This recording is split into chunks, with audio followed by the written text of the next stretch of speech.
Le football n'a pas d'amis. Le football n'a aucun état d'âme. N'a pas d'amis. C'est le football.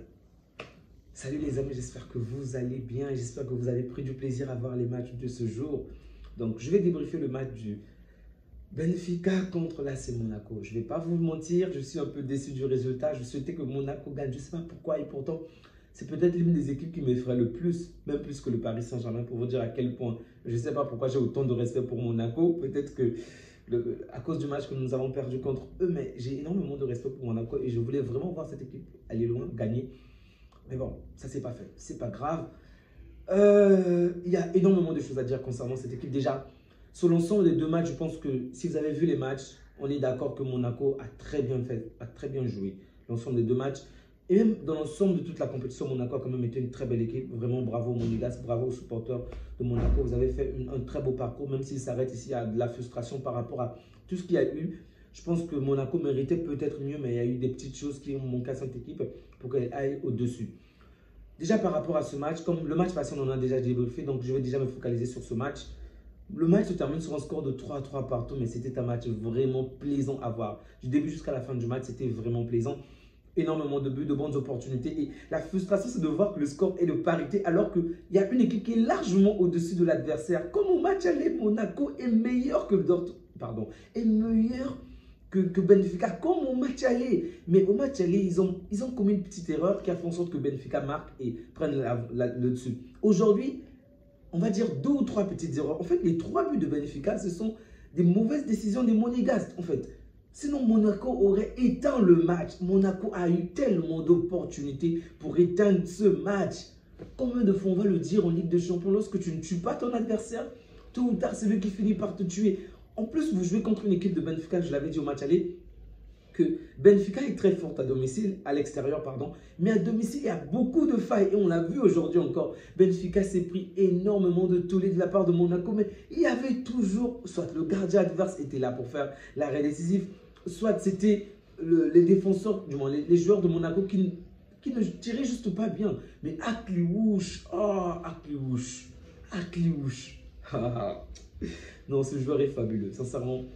C'est un grand joueur, c'est un bon joueur et j'espère pour lui qu'il va avoir la carrière qu'il mérite parce qu'il est vraiment bon. Il est bon, il est bon, il est bon. En dehors de Akliouche, c'est le joueur que moi j'ai trouvé peut-être le meilleur de l'équipe monégasque. Il y a aussi Ben Seguir qui a été très très bon. Ça aussi, il faut l'avouer, Ben Seguir a été bon. Il est même buteur aujourd'hui, bravo à lui. Minamino également, on ne peut pas oublier son match. Donc, offensivement parlant, je suis quand même dans l'ensemble assez satisfait des joueurs de Monaco. Ils ont très bien joué, ils ont fait un bon match offensivement parlant, ok, de bonnes attaques. Mais défensivement, c'était une catastrophique. C'était catastrophique, vraiment. Un gars comme Kerrer, toi qui reviens du Paris, toi qui as joué au Paris Saint-Germain, toi qui as joué avec les grands, toi qui es expérimenté, toi qui connais la Ligue des Champions, toi qui es l'un des piliers de cette équipe. Et au match aller, il nous sort une top performance du match aller. Au match retour encore, je dirais, il a quand même fait un bon match. Mais les erreurs, c'est Kerrer, c'est pas possible. Avec toute cette expérience, c'est Kerrer qui commet la faute. Une faute est commise par Kerrer. L'autre faute, bon, la faute de Diatta, on a annulé le penalty puisque Diatta avait quand même poussé la balle. Je crois que c'est Singo qui commet l'autre faute également. C'est pas logique que des personnes expérimentées puissent commettre des fautes alors qu'il y a des personnes qui ne le sont pas, qui ne sont pas expérimentées, qui ne commettent pas ce genre d'erreur. Benfica avait tous les moyens, Monaco avait tous les moyens aujourd'hui de battre Benfica, vraiment toutes les armes nécessaires.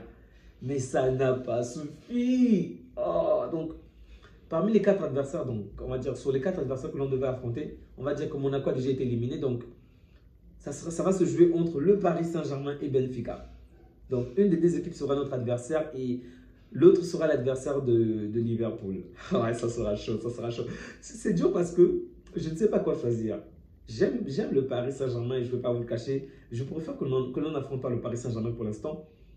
Liverpool-Paris Saint-Germain, c'est un scénario que je n'ai pas vu en Ligue des Champions. Moi, je ne me souviens pas avoir vu un match de Liverpool-Paris Saint-Germain, c'est tellement vieux.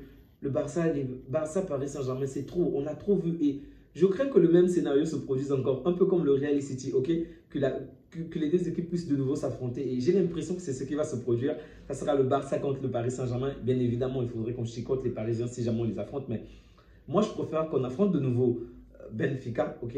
Parce que souvenez-vous, le match contre Benfica, on était également au-dessus. Et comme Monaco, c'est nous qui commettions des fautes. En fait, on donnait la balle on donnait le bâton à l'adversaire pour se faire battre.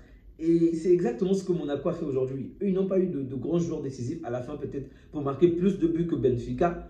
Mais nous, on a eu cette grâce-là, cette chance-là de marquer plus que Benfica et au final gagner. Mais sinon, ils ont commis les mêmes erreurs que nous. Être meilleur que Benfica, mais commettre des fautes. Les joueurs de Benfica étaient constamment en train de jouer. En fait, je ne dirais pas la carte défensive parce que ça serait quand même cruel. Il y avait cette envie d'aller de l'avant, mais ils profitaient toujours des balles en avant. Ok, ils acceptaient de subir et profitaient de constamment courir à une touche de balle. Ils se précipitaient dans le dos de l'adversaire. Pavlidis, il est buteur aujourd'hui et même passeur. Vraiment, je ne sais pas, peut-être en ce moment, il est peut-être l'un des meilleurs buteurs de cette compétition. Mais une fois encore, il sort un bon match. Il est décisif. Bravo à Pavlidis. Il me donne déjà les mots de tête, mais bon. Vraiment, ils ont fait un bon match. Ils n'étaient pas meilleurs que l'adversaire. Ils étaient loin de là, en dessous de l'adversaire. Et ça, c'est quand même choquant de voir que Monaco être meilleur qu'une grande équipe de Ligue des Champions. Vraiment, ça me choque. Mais bon, c'est aussi ça le foot.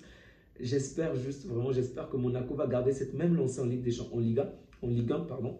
Parce que c'est en Ligue 1, généralement, ce n'est pas top. J'espère pour eux qu'ils vont retrouver des forces.